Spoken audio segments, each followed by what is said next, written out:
Good evening, Facebookers. Hi there, powerful parents and grandparents and teachers and everybody who loves learning about better language to use with children. This is part of the What Not to Say series.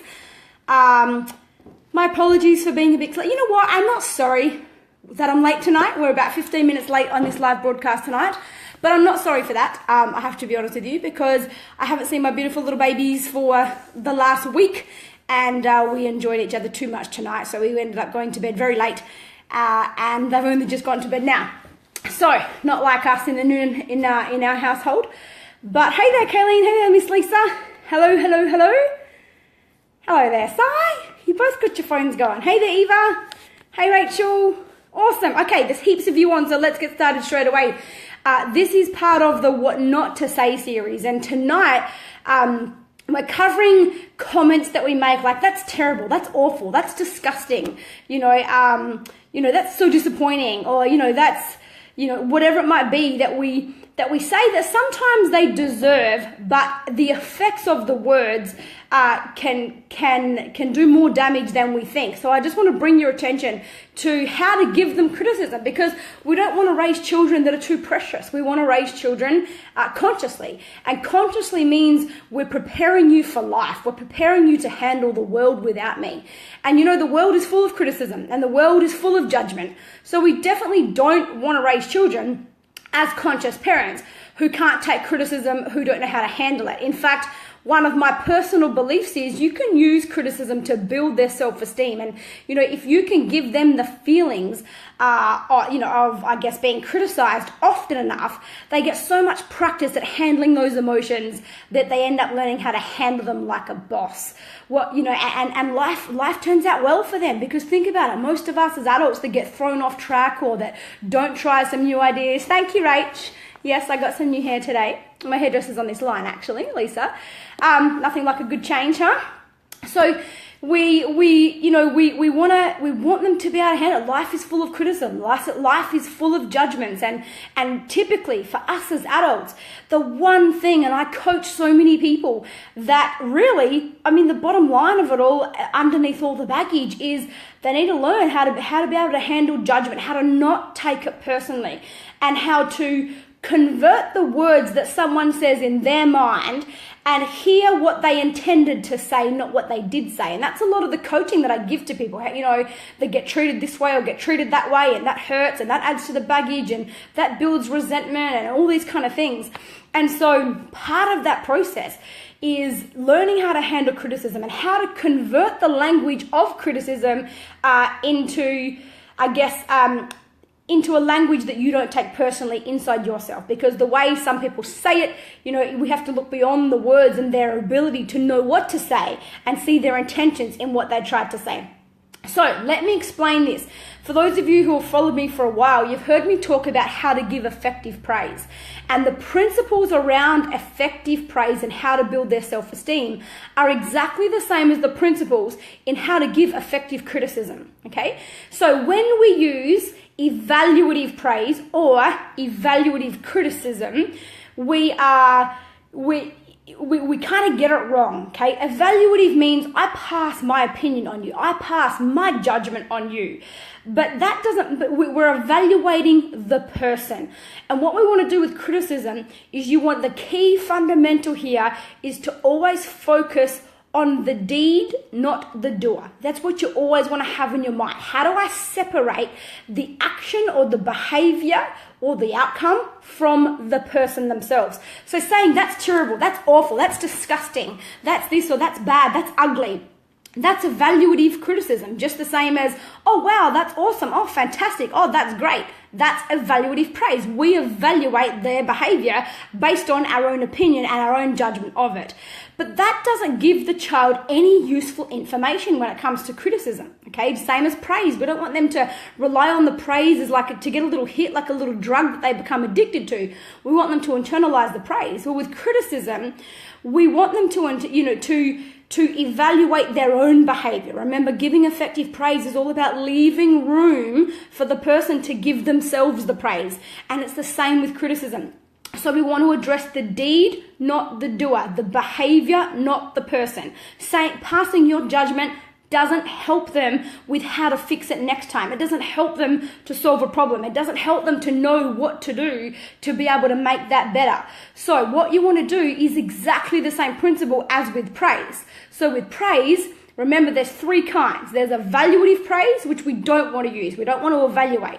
So what we do is instead is we use descriptive and appreciative praise. The same principles apply in giving criticism. So we want to let them know what we don't appreciate, and we want to describe what has happened, describe the outcome, rather than just passing a judgment on it and giving it a name, like it's terrible, it's awful, it's this or it's that. Hey there to those of you that have just joined the line. So, for example, let's say, like instead of saying, oh, that's awful. Like let's say you've told your child to clean up the kitchen. It was their job to clean up the bench, or you've told them to clean up the room, and you walk back in, you're like, that's just terrible. There's just stuff everywhere still. Look at this. There's something here. Look at this. That's awful. That's disgusting. And we just pass judgments on it.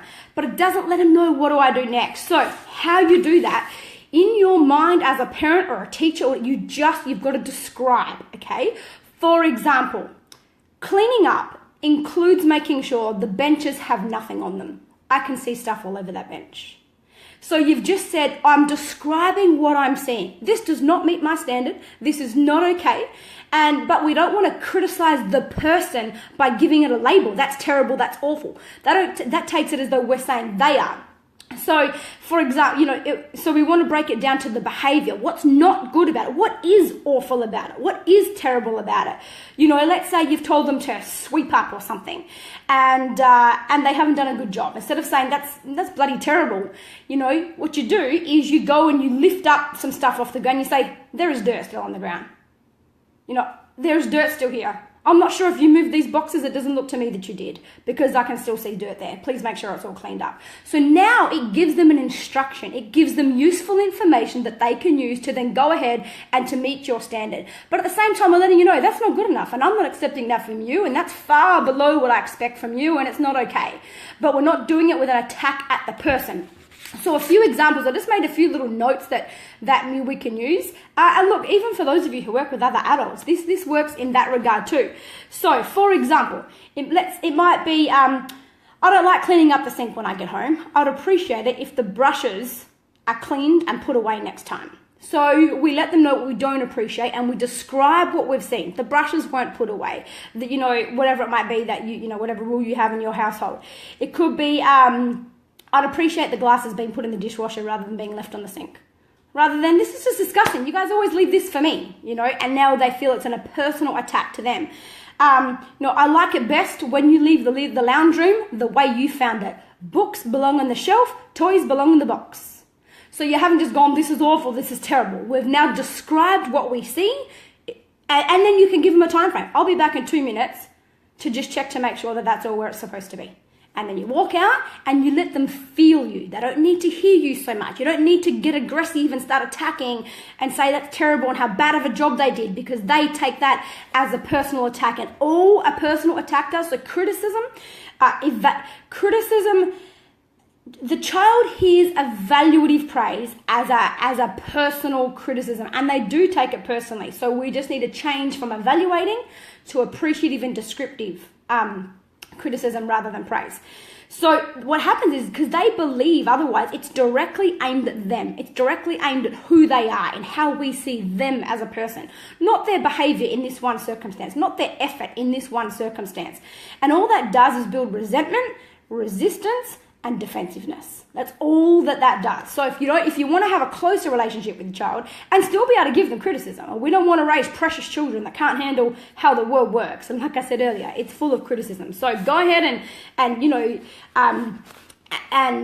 criticize them, but just make sure you're criticizing the deed, not the doer. That's all you've got to imagine. So have in your mind, speak to the situation and describe it specifically. Just think that in your mind as a parent. Like, what do I say here? What do I do? Okay, forget everything. Describe what I see. Describe what's not good enough. Not that's not good enough. What?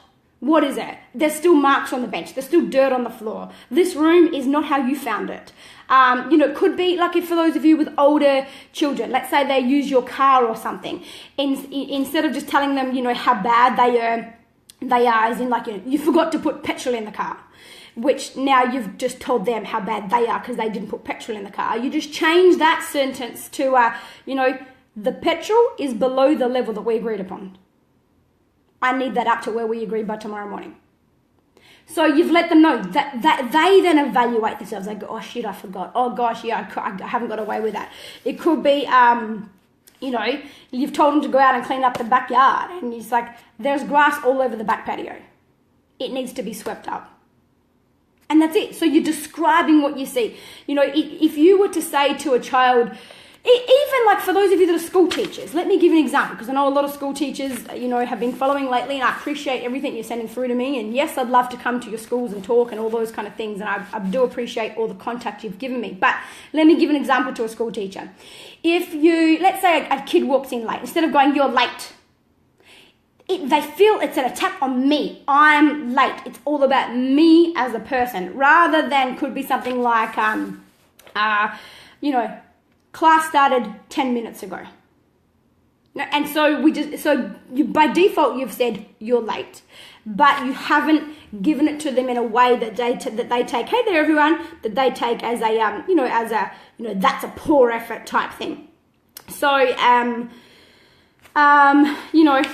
look, I can give you so many examples. Does any of you have any questions tonight on this? Anything that you have ringing in your mind right now that you always say, and I can help you reword that maybe? Because after these Facebook Lives, I always get, text messages like, how would I say this and how would I say that? And, I thought it might be easier to just do it here. Any questions? I'll wait here a second.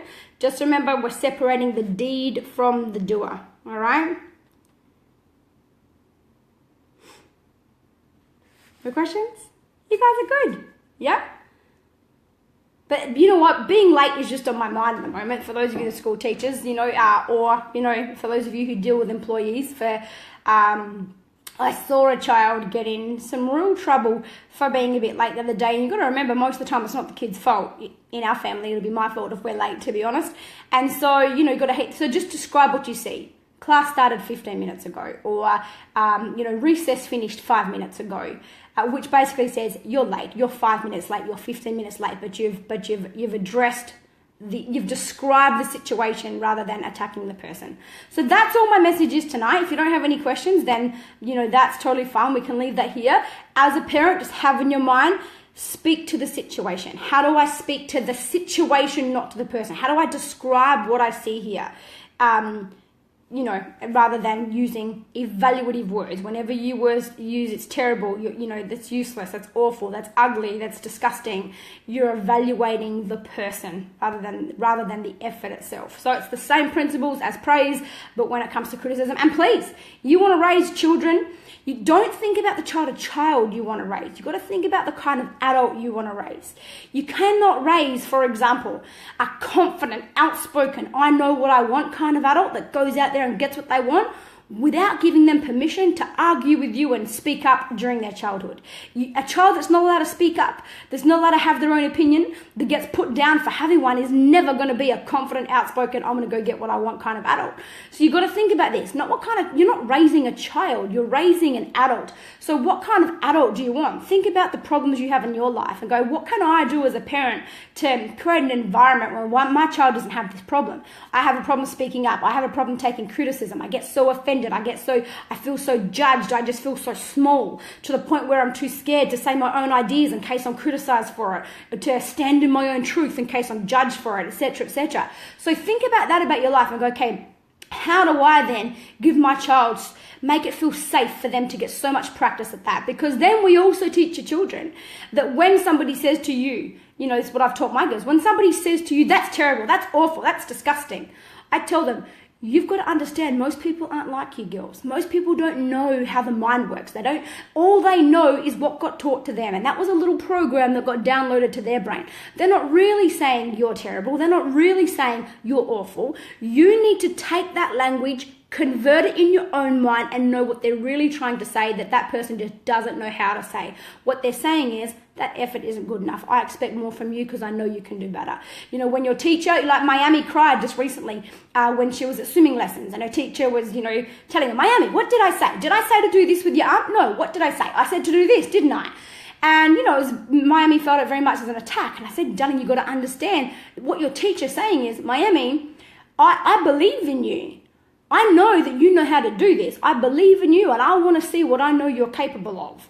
So now, anytime or as often as possible, I try to put that language in the children's mind so that even if someone from the outside attacks them personally, they never take it personally because they convert it in their mind. I say, darling, you've got to understand you're different to other people. Other people don't know what you know. They don't know how to say what they're truly trying to say. They only know how to say what they've been taught to say.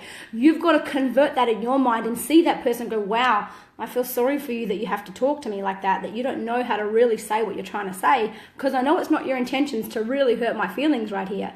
So I feel sad for you that you don't know how to use better words. You've never been taught better words. And once you get that drummed into your children, they just feel sorry for people that criticize them. They go, wow, you've never been taught how to actually describe what you see or whatever. And so now your children never take it personally. So that's another way to help them deal with criticism in the outside world. Let me just read this. What would you say if you tell them where you want the book and toys and you'll be back in 2 minutes, as per your example, then you go back in 2 minutes and it's not done? Okay. Thank you, Carly. Great question. Then you tell them about their choices. Remember, the language I would use is this. You have a choice. You know what? I know you can do a whole lot better than this, and I know you know that where everything goes. Now, here's the thing. I tell them up front, I can't make you put those things away. I can ask you. I can expect that of you. But at the end of the day, in this world, you get to make your own choices. I just want you to be aware that if you choose not to pick up those toys and not to have those books put away by the time I come back, if that's the choice you make, then you're choosing to go to bed early. And that's okay. You're free to make your own choices, just so long as you understand that if you're choosing to leave things or to not put things back where they belong, you're choosing to not go to your friend's house on the weekend, or you're choosing to not have this, or you're choosing to not have that. So it's your choice. It's not mum that made me go to bed early. You chose to go to bed early when you chose to leave those toys out. It is your choice. I cannot make you. And I refuse to make you. I use language like this with my kids. I refuse to make you. For me, the effort it's going to take for me to make you is just going to take away my peace. And I refuse to give anyone my inner peace. So I'm not going to spend my energy trying to make you do something that you're choosing not to do. But it is also my responsibility to teach you about how life works. And every choice we make has a consequence. And if you choose to not put that away, I just want you to be aware that you're choosing this consequence. It's totally your choice. You're in total control of your life and you choose what happens, so long as you understand that every action has a reaction, every cause has an effect, and that's what it will be in this situation. So I'll leave it up to you to choose what you want to do. And then I walk out and listen. Don't lose your peace. At the end of the day, it's true. The effort it takes for you to make them do something is less than the effort to just do it yourself. Do it yourself. Teach them that they always own their power. Don't try to put your power over them and be a Hitler that controls them. Allow them to stand in their power sometimes. That's what conscious parenting is all about. Allow them to stand in their power and go, you know what? I know you want that done, and guess what? I'm not doing it today. I am not having a bar of what you want me to do. Good, go ahead and own your power. Now, that's okay. There are consequences for that. Okay, there are consequences. And, here's the thing. If you want to, you can speed. You don't have to obey the speed limit. If you choose not to obey the speed limit, that's okay. You can. But there are consequences. You'll probably get a fine. You'll lose points. And if you lose enough points, if you do it often enough, you'll lose your license. But you can still choose not to. You can still choose to break the speed limit if you want to. That's the truth about how life works. So don't try and control. If you want to raise real conscious children, there might be something going on in their spirit where they just need to go through a real defiant mode right now. They need to go through a real, they need to just take back some power. Maybe something happened with them at school that day and they gave up their power to another child, and they're in a safe environment now. They're like, you know what? I'm just going to remind myself how powerful I am. I have to do what you say. Go ahead, put me to bed early. I don't care. Let them own that power. And you as a parent, don't lose your peace. It is not your job to control the child. It is not your job to make them do every single thing that you want them to do. Your children are here to give you some lessons too. And in that moment, they give you a lesson because now they've given you some emotion. Now you've got a choice. You can allow them to take your power because you can't control them, or you can go, you know what? I refuse to lose my peace or my power over it. And you don't have to do what I want you to do, but you know what? You also don't own how I feel. I get to decide. I get to stand in my power just like you stand in your power. And I won't let you change how I feel. Nothing is worth robbing me of my peace. So I'm not going to lose my peace over this. but I've made a decision. You won't be doing this tomorrow night, or you won't be doing that this afternoon. That's the choice you just made. Okay, so let them know it's all there. Thank you, Carissa. It looks so much better today. My hair's got a bit messy, but I did get a new bit of a hairstyle today. A bit darker, nice and warm for winter, and I'll wear it a bit curly from now on, so it's nice. I don't have to spend hours doing it. Anyway, that's it for me tonight, guys. I've obviously stayed on here a bit longer to explain all of that. Did you get something out of that? Tell me if I've done enough. I love this topic. Like this burns me inside. This grieves me when I see parents who just don't know better. You see, when we know better, we can do better. And now that you know better, parents, you've got to be conscious enough to start doing better. So don't label anything, okay?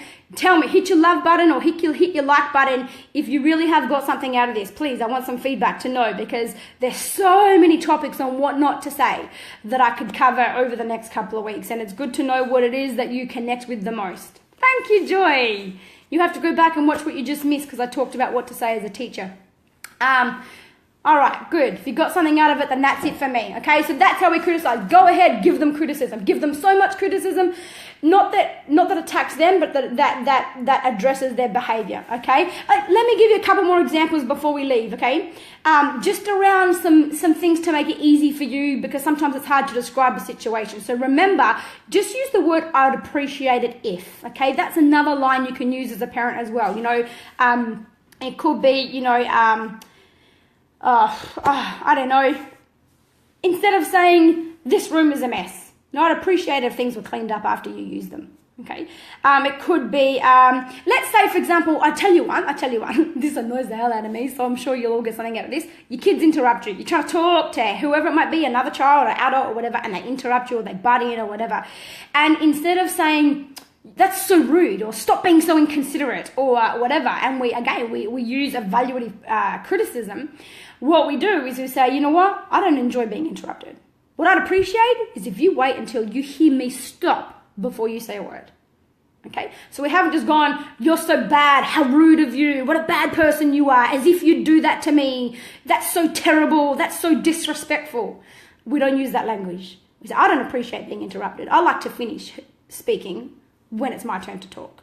So next time, I'd appreciate if you wait until you hear me pause before you say anything. They get the same message. They then tell themselves, that was pretty rude of me. You see, the evaluation they give themselves is what we want to leave room for. We don't want to pass evaluation. We want to leave room for them to evaluate their own behavior and go, oh, how do I get a better response next time? And then they get to choose what they do. Okay. Advice on blended family, different rules. Yes, Carissa, I think it must be something with the moon. It's all happening everywhere. I love your parenting tips, which you know earlier. Hey, Kelly, it's never too late. You can use these tips on adult children. You know, even if you've spoken to them the wrong way for 30 years, you can go ahead and use this language now, and I tell you, it makes a big impact. You can use it with anyone around you, but I love that you tune in, even though your kids are older. Let me just quickly see. Look, go ahead and you're welcome to hang up if you want to. I'm just going to answer this one last thing. I like to have a little bit of live interaction. Any advice on blended family, different rules, and lying? Do you know what? I got sent a message. I think it might have been the Powerful Parenting Facebook group. If you haven't joined it yet, make sure you do. And it was around, what do you do around kids lying? And are they really lying, or is it their truth versus your truth? And why do they lie? I'm going to do a topic on lying. I want to finish the What Not to Say series first. Any advice? I'd say, okay, with blended family and blended rules, here's my advice, okay? It is to have respect for the other person's rules and ways of doing things. So it might be, your dad allows that to be okay, but that is not okay with me. So if that's how you want to behave, please do that when your dad is around. But for a while, obviously you have to discuss this with the other partner first to have an agreement that it's not just your kids live by your rules. What we have to teach our kids is to be adaptable. What I teach my kids, they hate sometimes going to their grandparents, my dad in particular, because they say he's too strict and too this and he won't let us do this, and they get there and say, well, mum lets us do this, and I say, girls, no, the world doesn't adapt for you. You need to learn how to adapt for the world. When you go to Pop's house, Pop's rules.